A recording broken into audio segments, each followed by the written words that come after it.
Kuna waimbaji ambao Mungu aliwapa vipawa vya kuimba, vipaji vya kuimba.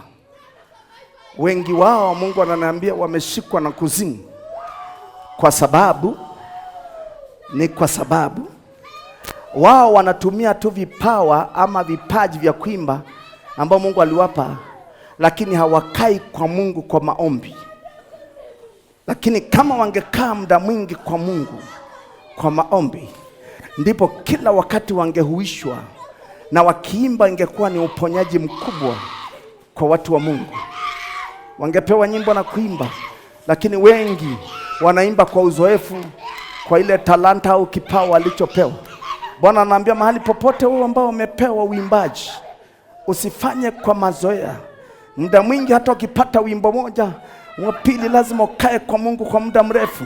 Ndipo Mungu atakusikizisha sauti, atakusikizisha uongozi na upako wa namna ya kutoa ule wimbo.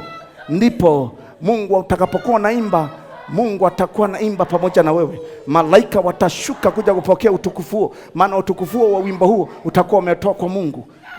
Umenielewa? Kwa hiyo Mungu ananipa onyo kwamba kukuambia onyo hili kwamba usiimbe. Wewe unanifuatilia hata kwa njia ya mtandao, usiimbe kwa uzoefu. Una kibali, una talanta, lakini watu wengi wameimba na shetani amewakamata. Kwa nini? Kwa sababu walijua tu wana kipawa, wanaweza wakaimba kila mahali. Mungu anataka uwe na muda mwingi wa kukaa na yeye, ndipo utakapoimba Mungu atakuwa pamoja na wewe.